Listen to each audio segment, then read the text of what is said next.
বিভিন্ন সেক্টরে বাংলাদেশি শ্রমিক নিয়োগে আগ্রহী সৌদি আরব ও সংযুক্ত আরব আমিরাত। সেই সুযোগকে কাজে লাগাতে শ্রমিকদের দক্ষ করতে প্রশিক্ষণের ব্যবস্থা করাই এখন মূল লক্ষ্য। দুবাইয়ে চলমান সপ্তম আবুধাবি ডায়ালগে প্ল্যানারি সেশনের বক্তব্যে এসব কথা বলেন প্রবাসী ও বৈদেশিক কর্মসংস্থান কল্যাণ মন্ত্রণালয়ের প্রতিমন্ত্রী শফিকুর রহমান চৌধুরী। এ সময় অভিবাসী শ্রমিক প্রেরণকারী ও গ্রহণকারী দেশসমূহের মধ্যে সহযোগিতা আরও জোরদার করার উপর গুরুত্ব আরোপ করেন তিনি। সংযুক্ত আরব আমিরাত থেকে সহকর্মী মেহেদি রুবেলের পাঠানোর প্রতিবেদনে বিস্তারিত। সংযুক্ত আরব আমিরাতে চলছে আবুধাবি ডায়ালগের সপ্তম আসর। অন্যান্যের মধ্যে অংশ নিয়েছেন বাংলাদেশের প্রবাসী ও বৈদেশিক কর্মসংস্থান কল্যাণ প্রতিমন্ত্রী শফিকুর রহমান চৌধুরী। 2 দিনের আলোচনায় মধ্যপ্রাচ্যে বাংলাদেশি শ্রমিক নিয়োগের বিষয়টি প্রাধান্য পেয়েছে। প্রবাসী শ্রমিক প্রেরণকারী ও গ্রহণকারী দেশগুলোর মধ্যে সহযোগিতা জোরদারের উপর গুরুত্ব আরোপ করেন প্রতিমন্ত্রী। তুলে ধরেন দক্ষ শ্রমিক গড়ে তুলতে বাংলাদেশ সরকারের নেওয়া বিভিন্ন পরিকল্পনা ও প্রকল্প।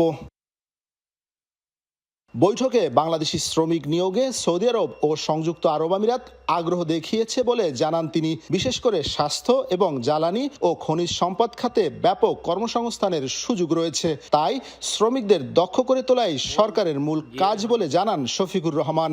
দক্ষ শ্রমিক আমাদের বিদেশে প্রেরণ করা, শ্রমিকদের জন্য যে আমাদের ট্রেনিং এর ব্যবস্থা আছে সেই জিনিসটা যারা রিসিভার দেশ যারা ইয়ে করবে তাদেরকে অবগত করা, এবং এইটার ব্যাপারে আমাদের আরএসকে আলোচনা ছিল।